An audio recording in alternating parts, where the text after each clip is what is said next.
Welcome to a very special edition of our show. I'm Ron James, and I'm here with Elizabeth Martina Bishop.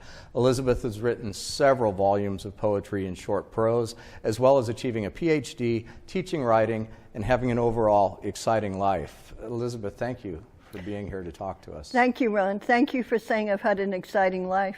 Others might find it extremely mundane and boring.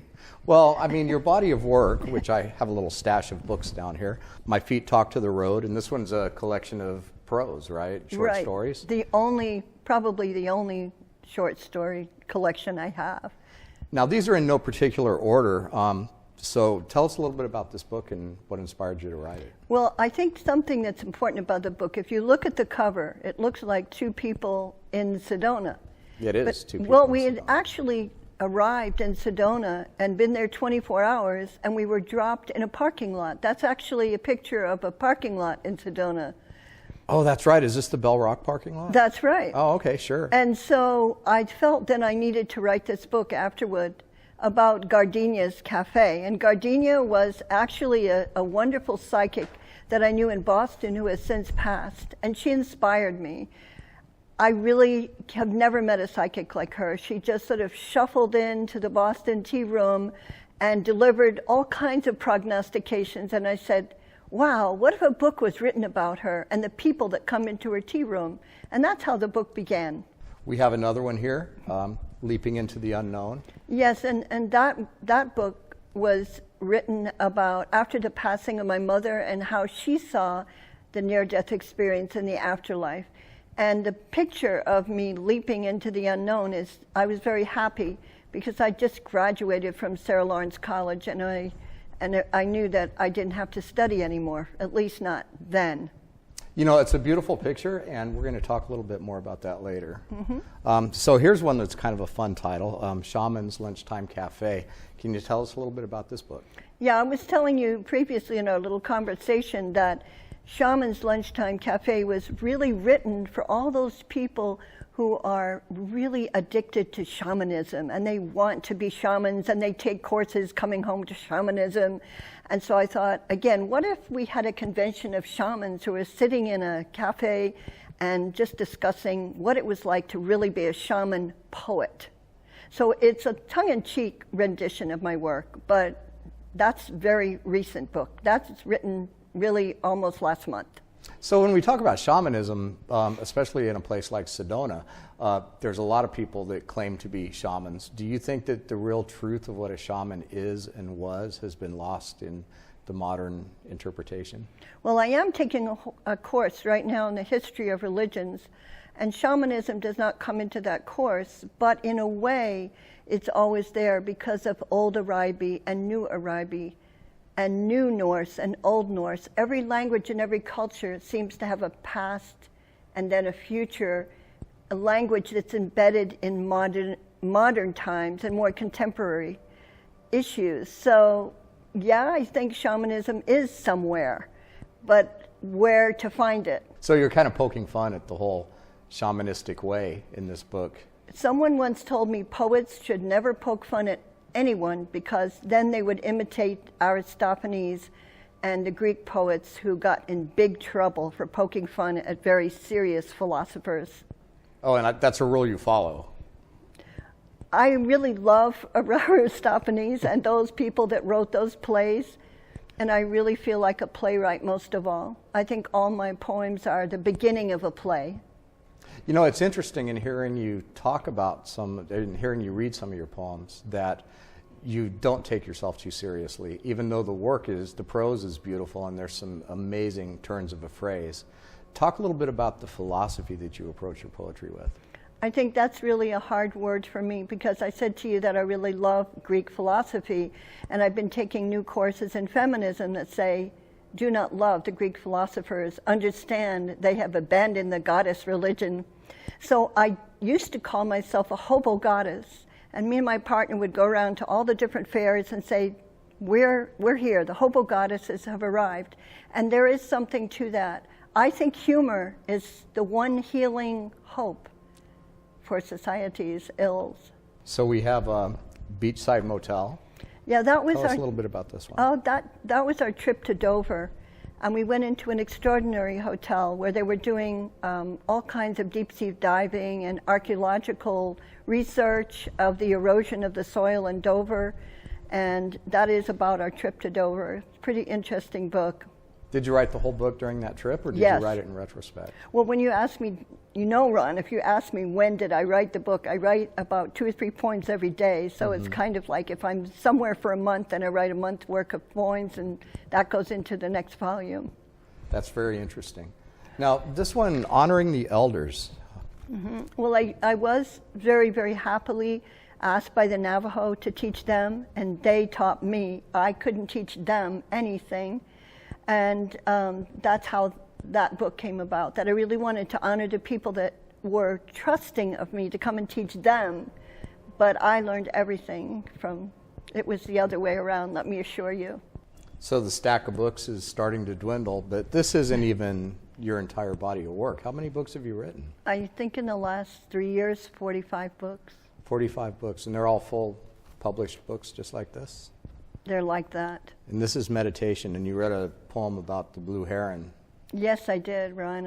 I talked about the time I went shopping and the blue heron came and sat on the hood of my car, and while I unloaded all the groceries, it wouldn't leave. It didn't leave till I went in my house. And the blue heron never left you, He never left. and now he's famous. The blue heron's going to get an agent and expect a cut of the royalties. This is another one that you read from, Camille's Return. Yes, and that one is based on a painting of an Apache woman in 1860s by a portrait painter named Amy Stein. And then here's another one, Shaman Dreaming. Tell us about this. This is a pretty thick book. Is this all prose or poetry or These both? are short stories. Short stories? Yes, and they're about mostly written in Boulder. Now, you've got some really interesting titles. So do you pretty much stick to a theme within the book? And that's funny you should ask me that. When I first started to write, I had book titles. And while most people are counting sheep at night, I was counting book titles. So I'd come up with a book title like that, and I'd come up with another book title and another. And then I would just choose one to write into, so to speak. But if I didn't get the title of the book, I couldn't write the first poem. That's interesting. So you kind of come up with a title and then the energy that has inside of it, and that shapes the work that you write. Exactly. To fill the pages. You got it. I don't think I'd really admit that to too many people, but it's. And speaking of cool titles, you've got 2, Stonehenge Blues 1 and 2. And what's the theme of these? And where did you get the idea for the title for this? Well, what happened was one. I was on a trip to England, and I wanted to see Stonehenge because I'd heard about the fact that it was a very important Druidic site, and people surround that site and try to figure out what it meant in the past. So I went there, and I couldn't get into it. They'd roped it off. Right. Was And that right when they did it, that you yes. were there? Okay, And because it so- used to be open. People right. could go and Yeah. touch the rocks and meditate and everything else. Right. So because I couldn't get to the actual stones there, I decided that I better write a book about it. And actually, Stonehenge Blues is a coming-of-age story. You brought a CD with some really awesome poetry, and we had to narrow it down. Can we play it? Absolutely, Ron. Ghost Portrait. Pertaining to the afterlife, people are looking for definite proof these days. They want orbs, perfumed circus barkers, crystalline scarves, crystal balls, religious relics, and even Madonna statues. Do you think we might all go up in smoke? Is that what you think, Nikolai? Last night, with my hair falling over my shoulders in front of a mirror, I thought I heard you calling me through the ethers of the glass. The day before, my sister even left an offering of milk on the back porch. It was then, Nikolai, I felt the touch of your hand on my cheek. if my great-grandmother really knew the Tsar, I'm not sure that was relevant to any of us. Are you? Bordered by woods, inhabited by wolverines. Do you know anything of our homestead in Slovenia? Nikolai, we simply cannot have a divorce. So please, listen to what I have to say. When we forget to sweep the floors of the house thoroughly after a death, ghosts of winter come to assail us with blue knuckles of frost. Frost fur. Is that what they call it in the Hudson Bay region? If lovingly tendered, embered flames of hearth are hushed and snuffed out, in death's aftermath, what are we about? When bodies are strapped to our skin, you know, beggared desires are so very rarely fulfilled, not with the skill of an ice fisherman, for sure. When knotted threads fall from your wrists, did you know, Nikolai, all karma vanishes, and all dreams, and footprints of foxes in the snow? Are the blurred footprints of ancestors relevant to your intent, Nikolai? Between your final breaths, would you dare to topple golden cloud altars bursting before mountains already anchored in the bliss of newly fallen snow on pine? In the next room of the dream, Nikolai, I think I hear you whistling through the pores of my skin. If you are nowhere to be found, what does this really mean? Do horses signify something more dangerous than you riding in my dream? Today, when I broke off a tooth on a golden-rimmed cup from Jerusalem, I wondered what would happen next. True, we've been married a long time, Nikolai. Too long. In fact, your polished Cossack boots refuse to walk you towards the grave or the garden. The fact that death outlives most of us seems to interest you only a little. Cremation is to take place, I read on a placard on the barn, next Wednesday. Nobody is perfect. I recall how you wept while I held the dog's back. I don't want to create unnecessary anxiety, not for the next generation. That was my mistake, Nikolai, my mistake, my passionate mistake on your account, Nikolai. Don't wake up, don't wake up. Now that you have departed, I promise I will pay more attention. The hinges of the crescent moon seem full of promises, obstacles, and primroses. Don't deny it. You were an excellent gardener. Nikolai, our marriage was built on a platform of lilies, nasturtium, honeysuckle, trumpet vine. In short, it was full of lies. Vibrations rise, generations, ancestors rise and fall. Were you ever there for me, Nikolai? Were you ever there for me, even when I sung in the morning and brushed my hair? Only the one traveling, the traveler, knows when he has arrived. That Sunday when you returned from the Crimean coast before your death, all you did was play chopsticks on the piano. Really? Really? You never played Chopin?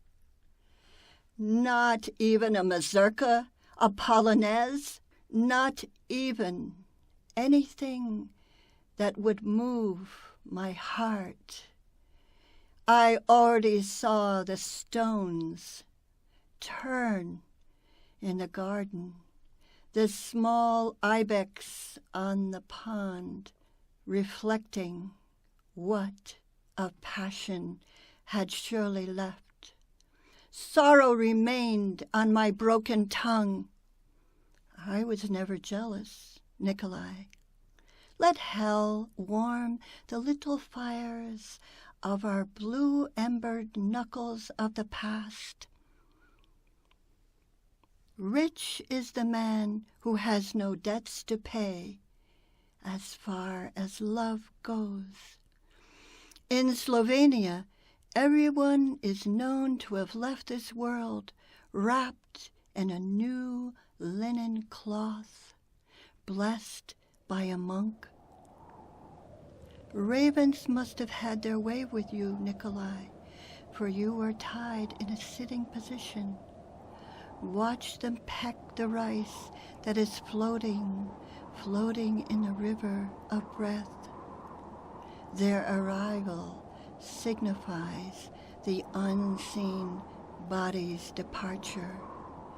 What is left of breath, frost, marriage, departure?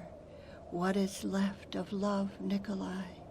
What is left but your Cossack boots, the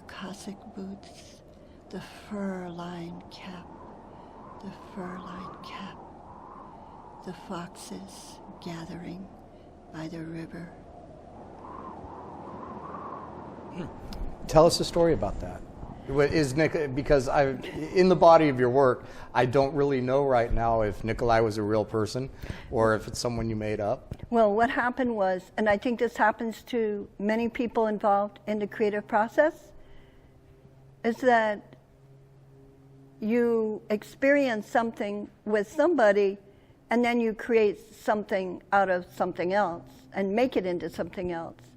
You know, when people say, don't make too much of this, well, that's what poets and writers do. They make so much out of absolutely nothing. So I had an English teacher friend from Stanford, and she told me that she really missed her brother who had passed. And when that happened, I started imagining what he was like in his name, which I really didn't know. And I didn't know the English teacher that well. She just started to coach me writing poetry in Boulder. And then I just really worked with that. I worked with the emotion of loss and having a brother that someone had lost and really developed the character from that. But as I said to you earlier in one of our conversations, I was off-Broadway actress for a while. And when I walked in for the part, and I read one part for Barbara Guest's play, and they said, oh, you've been acting in Shakespeare for years. And I said, no, I haven't. This is the first time I've ever tried this out. And then I went into the Peace Corps and never did anything again. But I wrote that poem as a part of a play, it feels like to me. And I'm fond of it because I'm so interested how a little incident, like someone saying, I lost a brother once, and then you go to sleep and you dream a poem. That's how it happened, really. So I don't know who Dmitri is.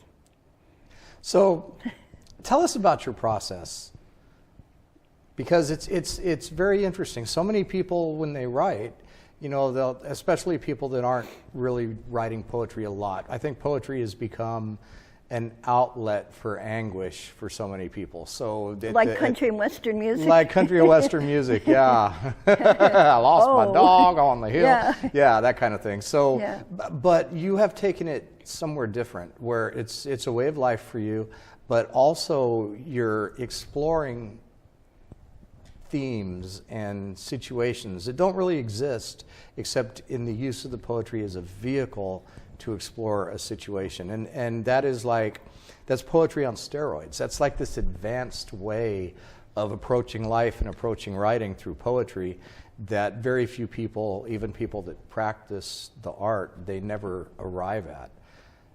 Well, I think what you said is very interesting, because you mentioned getting from one place to another, or a process. And I always think, when I start a poem, how can I get from A to B? And it reminds me of my grandfather. He used to stand on the edge of the lake and say, "I will teach you how to skip stones." And the art of stone skipping was something he worked at. And many people work at it with frisbees, or even throwing a paper airplane in school. But my grandfather, when he taught me this, it made me feel as if he was showing me something about how to leap from one stone to the other without falling back, and how to trust leaping into the unknown, which is the title of one of my books, because I felt that when I skipped with the stones and he watched how the water had the ripple effect, that was very important, to see how you can get from one place to another in the imagination without losing sight of where you think you're going. But the funny part is, you just don't know where you're going when you start writing. I never really know. I only have the title of the poem or a character, but I have no idea what's going to happen after that. And I think it's almost the idea of suspense. Since I don't know what's going to happen, maybe other people will wonder, what's going to happen next in that poem? Now, you talked about how you don't really have an idea of what's going to happen. Some people would interpret that as, I'm just going to start and kind of go with the flow. Mm-hmm. And then on the more metaphysical slant, people would say, well, I'm just channeling. I'm opening up to the creative ether of the universe, and I'm allowing the statement to be made. Tell us about your process and how it applies to that. Well, again, that process is interesting, because indigenous people really mock a lot of non-natives who say, I'm channeling God, goddess, I'm channeling whatever they want. And there are too many Napoleons to sit on the head of a pen. But with that being said, I really don't know what my process is. And I was telling my partner the other day, I said, I am aware of this, and this is the kind of thing I'm aware of. I'm aware of a cufflink, a tie, or a bouquet of flowers, a little tiny detail. And that tells me sometimes the imprint of somebody carrying an idea. But I can't necessarily say, gee, that's Uncle Charlie, or Aunt Martha. I try to make it a down-home experience as possible, because I think what happens, especially today, because of politics, art, and science, and history, and all the things that assail us in a very high-powered type of existence with cell phones and technology and so on, I think to relax into the poem and say, what do you have to tell me today? But it's not poetry on steroids. I'm a real nature's child, in that I really believe that the body and the mind and the spirit needs to be kept really, really pure. And I've always felt that. I don't know why I was born like that, but I was. I was surrounded by a lot of people who wanted to leave their bodies. And I could always leave mine effortlessly without assistance from any substance or any situation. I just could. And I think that was part of it, but I would never call it channeling or, gee, spirit of, as I said, my dead aunt takes over. So I kind of mock it and have a lot of self-mockery in my work because of it. I don't really know, Ron, what I believe in. I just like doing crossword puzzles I can't do them. I'd rather do poetry. So the idea of where people are saying, well, okay, so if you're opening up and you're allowing whatever to flow through you to deliver the poem, but you're not channeling, people are going to they're going to challenge that. They're going to say, well, where's it coming from? So where is it coming from? Well, exactly. And as I say, I could never say, and the people that challenge, I offer chess and swordplay and fencing and the Society for Creative Anachronism and polo and all kinds of wonderful strategic games that we have, because I really believe in more like the game of chance. There's one poem that begins, his name was Jack Chance. I think it was from Robinson, one of his poems. And so I believe more in games of chance, but not to make a philosophy out of it. More like, why do you write? One time my wonderful ballet teacher, Muriel Stewart, asked me, why do you dance?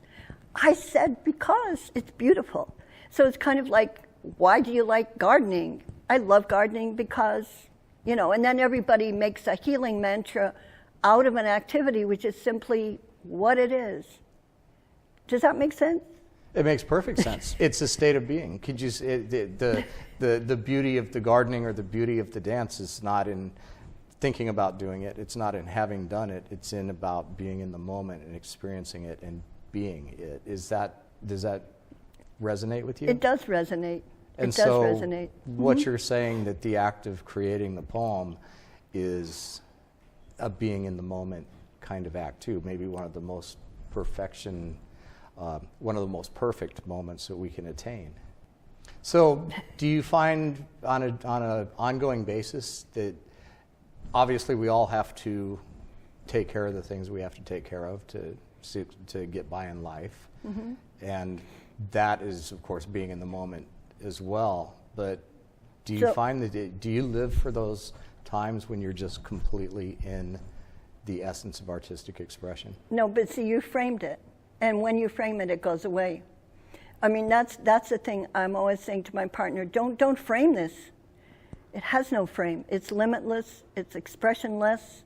It's a well that never runs dry. It's a fire that can never be doused with water. It's a stream that continually flows. So I think the problem is when we try to define things. Again, with that being said, the art of definition is very important, because critics will come along and say, it took 45 books to figure out you're a playwright? And that's about where it's at. Because my joy is to see my lines performed on the stage by other people than me. And I think writing a poem is like keeping sacred company, almost, because you can dialogue with the spirit of what you're trying to say, but probably haven't found the words yet to say it. That's why I keep going. One thing that I wanted to say to you, and why I'm having such a interesting time with you here over the last couple of days as we've been recording some of your poems, and I've taken the time to look at some of your work. There's so much there. A life lived, a life expressed. And in our society, especially in America, it's so easy that we just dismiss our elders, and we dismiss the lessons that they have, and we dismiss the magnitude of the lives they've lived. And when I look at that picture of you as a young girl leaping into the unknown, and then I see you sitting here, and then I see the giant body of work that you've created, it feels good to me to help to preserve that and pass some portion of it on to posterity. And I just think that there's something to be learned by looking at what people have left us and what has been said and spoken and lived and experienced, and that there's so much beauty and so much art that the world never sees, and that it's here for a blink of an eye and then it's gone. And I think that there was a reason that I was brought here to work with you and sit with you for a little while. So that being said, we're going to listen to another one of your poems. Ode to a Patchwork Quilt. When you make a quilt, you have to intone prayers and chants to that quilt. You have to ask the following question. Is this quilt quite to your satisfaction? Will you swear by the tattered letters of the holy book of an alphabet that it has the places of all your mind mapped out and recorded in no time, no thought, no silk, nothing? I met a priest once in Dungannon, and he told me he would take a quilt to South America, but this quilt was full of spilt milk. For when he reached South America, there was an earthquake, and the quilt never reached the people in the village. Could you return all the pieces of that quilt to their source and not be disconcerted or disappointed?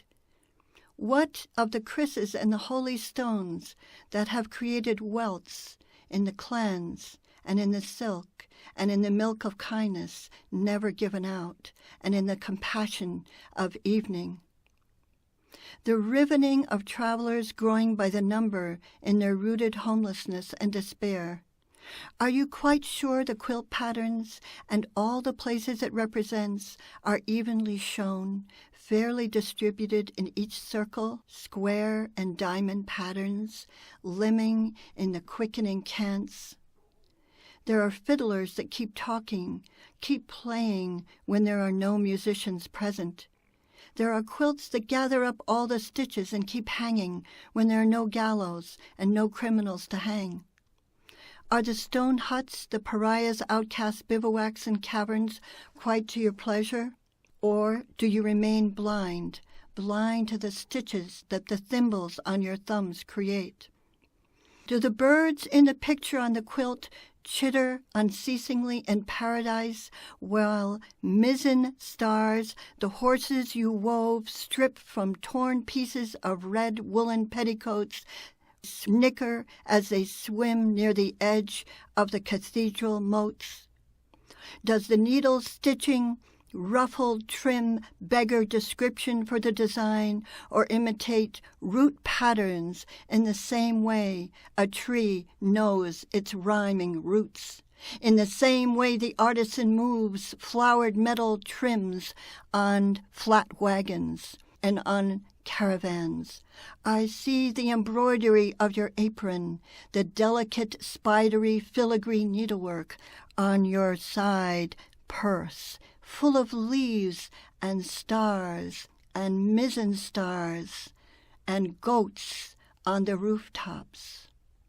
Are these quite the same as the pattern left on the latticework of gates that tells the outsider which gentry's house, the house of the gaucho who will give the charity handful, or in which house will always turn the alms-seeking traveler away? Get away! Take your basket and your lace. Get away! Get away! Off with you! Each apron stitched has walked a talk story. Each kriss, each belt has a story. Each stone left at a crossword can be recalled to a place where all stone mounds sleep.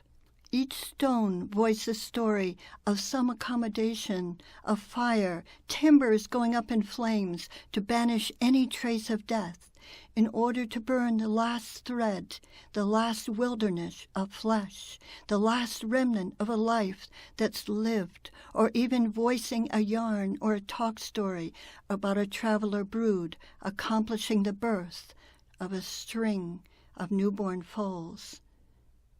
Maybe the quilt can tell the yarn of a different place where children have headed the lines of a decent crossing and trailing to the ghosted earth. You know, listening to that, it's just another example of some moments of brilliance in the prose. But I have to ask you, of course, because of some of the things you've said. So is there a quilt? Was there a quilt? Yeah, there was a quilt, and it came from, and I can't really pronounce it, but you're supposed to wrinkle your nose first, Hmong flower quilt, or a pandau. And these were the quilts made by the Laotian refugees that came to America, and they brought their art with them here after the Vietnam War, and I used to work with them, and this one lady made the most beautiful quilt I ever saw, and a priest was visiting from South America, and he said, I want to take that quilt back to the Inca people I work with. And that's how that happened. So yeah, it was based on something a little more rooted in time and space, that particular one. And the people that made it do pray as they make the quilts and as they make their soup and their broth. Whatever they're doing, they pray in all aspects of their life, as many indigenous peoples do. So that's more based on the truth than fantasy. Out of all of the things that you could do with your time, why do you write poetry? Well, that was a good question, because I said there's a physicality involved in writing poetry which is neglected, which is why I say I like to see it acted on the stage by some actors or actresses. It would mean a lot. Because I can't move about so much now that I'm old. So I would much rather be scuba diving, windsurfing, being on a horse, anything that's very physical, but I really can't do that right now. So I always think it's a temporal and temporary situation. But yeah, I'd rather be running in a marathon or whatever. And I think having been a dancer and having that training that began my life has always stayed with me, because I was born dancing and I was born a dancer first. But the interesting thing about all that was, while I was doing all this dance training, I also was reciting my poetry in St. Mark's in the Bowery in the Village in New York. And I grew up doing that, and I'm so glad I did, because I could draw on another talent, so to speak, or another pastime. I think it should be rightly called a pastime. And so that's what saves me now, because I think a lot of elderly people, if they can't move about and have nothing but memories to chide them in their elder years, they could become almost bored. And the reason I do my second doctorate right now, the reason I'm doing it is I don't want to get bored and crowding my mind with information which would seem perhaps really an issue for overcrowding of Malthusian proportions. It helps my poetry, because it makes me alert how to hop on and off the subway or how to problem solve. I kind of do that as a challenge, because you can become a couch potato when you're old. I mean, there's absolutely no reason not to say, I've worked hard all my life, and I have, so why not just sit there and relax? But I get bored so easily.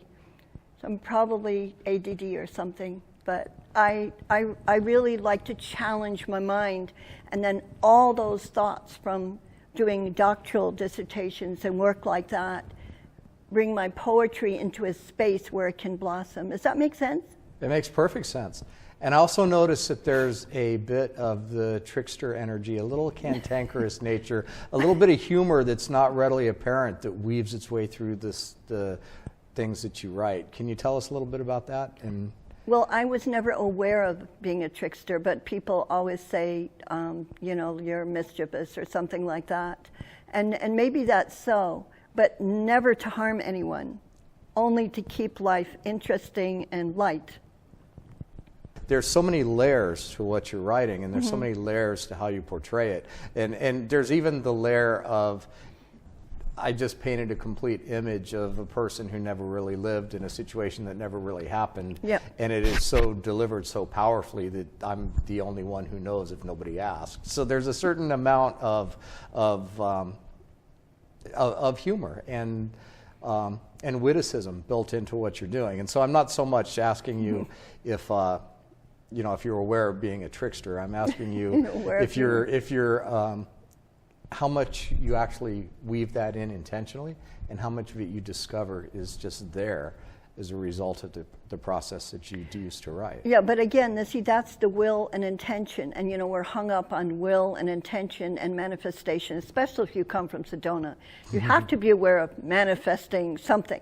So I'm not really aware of it, but I find life is funny, and I just imitate what I see.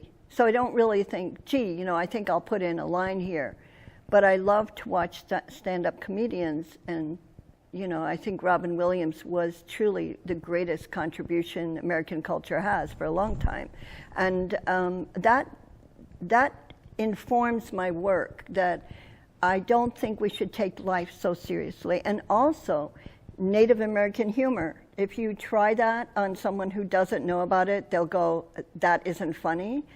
But it is very funny. It's all the ethnicity and humor is so varied. We just have to learn how to understand one another through humor. I think humor is an international language like music. Now, you've had a very metaphysical life, and you live your life guided by very pure, very esoteric principles compared to the status quo, especially here in America. Tell us a little bit about who you are and what you feel about the world we live in today. See, I don't know how to answer that question either, because I think the first problem is comparing. The first it starts in school with, she got an A and I only got a B, and maybe I'm only a C or a D student, really. So I really don't know how to answer your question in terms of who are you really. I think in asking that question of the other, I'm exploring who I am, in that everything is a reflection. Everything we see, every person we meet is a reflection of what we're choosing to look at in that sense. But as to asking that question, I don't know how to answer it. Not really. Now, is writing poetry an exploration of that question? Yeah, it's an that's exploration for you. Exactly, you got it. That's what I think it really is. I have a funny poem called "Some People Got It, Some People Get It Getting on a Bus, and some people get it getting off a bus, and some people get it accepting a bouquet of flowers, and some people get it when they have their picture taken, and some people get it, And then at the end of the poem, it asks the question, who really got it? And that's how I am. I'm still searching, Ron. And what keeps me alive is the search, the pilgrimage of the search. I will admit I want to do the Camino walk because it's the last possible thing I could probably do. So I just kind of want to do it. I like challenge, and I think when I hear about people that are blind on skateboards or surfing, windsurfing, or surfing the waves, it's amazing what people can do. So I just think it's a challenge. Life is a challenge, and you can take it how you want. As I peruse your poetry, what do you hope I'll find? I hope you'll be amused, and I hope you'll hear a response in yourself. I don't know how to say that you'll hear a response in yourself, but I hope it gives you something to think about. I think reading dry philosophy is incredibly challenging, and reading a poem about a philosophical tract might be less challenging. But yeah, I hope you find something that just awakens your spirit and makes you laugh and makes you glad to be alive, and see that gratitude is all we've got, because the body is a momentary blessing, like you said those words. So as I'm perusing one of your books, am I finding wisdom? Am I finding companionship in someone else who asks the same questions I ask? What am I finding? That's what I think. You said it. I think you said that's what you're finding, the companionship of words, and words are only words. But even the dancers have to give up their careers at a certain time, many of them. Some don't, really. And so you realize the transitory nature of life. that's when you start to think life is such a gift, every moment, because you know from your experiences with Martin Gray what happens. Suddenly something can change everything in your picture. And I think poetry tries to do something like that. Change everything in your picture by turning it upside down in some way and saying, wait a minute, there's one poem I know, like, why didn't I think of that before? That's kind of the poet's unlettered verse. You know, why didn't I think of that before? Why didn't I write that poem before? And so on. And so if it makes you feel like, why didn't I think of that before? Maybe that's all. Maybe just the smell of perfume in the air or whatever. It's each to what they want to see or want to hear or want to learn. Because I never wanted to be a teacher. I never wanted to be a poet. I never wanted to be a dancer. In fact, I didn't want to come into this life at all. And here I am. What do you know? That's even getting worse. Oh, you're challenging me. How do I answer this? What do I know is just to be. And the work that you've put out is an expression of that, isn't it? I guess, but as I say, it could be just a book addiction. I really don't know. I love books. Well, we've covered a couple of angles and elements here, and one of them that you're very animate about is that as you're creating, you're in the moment and you're experiencing being. Mm-hmm. And so to just be, this body of work is your result of being. Yeah, I mean, it may be and it may not be, because there are many people who sit in meditation, and when they were questioned about this is interesting, Ron, when they were questioned about this, it's why do you sit in meditation all day? You know, you swamis on the mountaintops. Right. You know what they answered? They answered there'd be no world for you to ask that question in if we weren't doing this. I mean, the philosophers have the last word on that, but poets may not. I'm not sure. Well, you have religion, philosophy, poetry, and imagination. Mm-hmm. And I think, how do they fuse? Or do they ever really come together into one common place? I think Shakespeare's the one that made it all come together. So there's a certain amount of drama, a certain amount of whispering questions that live in your poetry. Mm-hmm. Do you live in your poetry? No, that's what I was trying to say. I think that's why I make light of it a lot, because I really don't. Like when people say, you know, on page 6 in this book, you know, I'm very separate from my poetry. And that, I mean, I think that's a blessing too, because to live within the pages of your books, and I see, you know, a lot of academics have to do that because mm-hmm. they don't have any escape valves kind of thing. You know, I think I've noticed a distinction in a couple of your answers, and I want to ask you. So when I asked if, you know, do you live in your poetry? Do you Mm-hmm. live in the things that you've written? Mm-hmm. And you're distinctly, well, no, I'm separate from that. But Yeah. then the act of creating the poetry in where you're finding your ultimate being in the moment. Mm-hmm. So it's almost as though you live in the creation of the work, but you don't live in having created the work. Exactly. I think that's a perfect observation, because in the act of creation, there's joy. After the poem is written, it's just a piece of paper. So when I know that you said that a lot of the process of doing the work that you do is from being in the moment, and it comes spontaneously, and that you start with just a very basic thing. But when you took the story of your mom having seen the fox, Mm-hmm.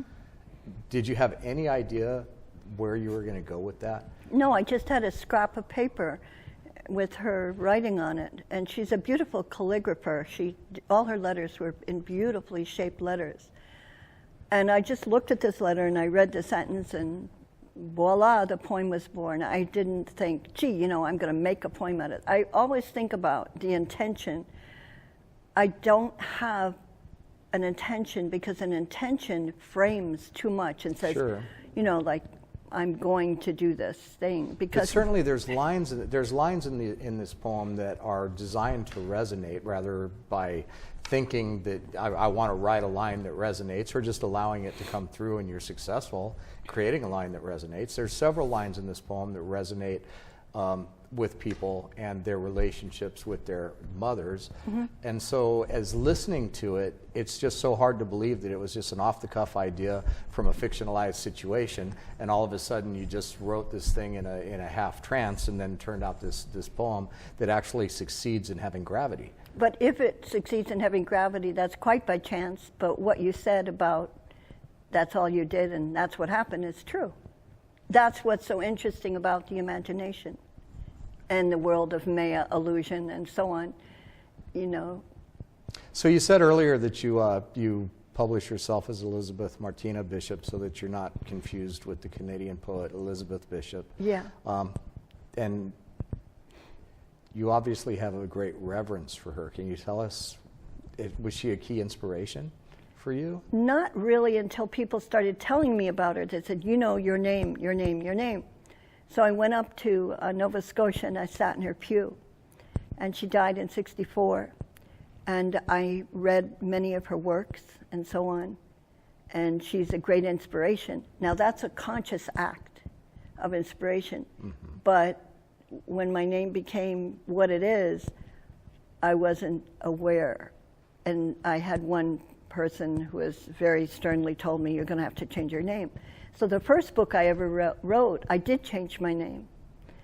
And nobody knows that I wrote that book either. So it wasn't such a great idea to change my name. I feel happy with it. I feel, since I visited her pew in the church, she's happy that I share her name in a certain kind of a way, just tentatively, of course. So that is something conscious now in my older years than when I went up there and said, I don't know what I'm looking for, and who is this poet anyway? They keep saying you have the same name as, you know. But it's really nice when you go somewhere and somebody says, oh, I've read your works. And I go, no, you haven't. No, you haven't. Would you like to leave us with a profound, spontaneous moment of poetic bliss?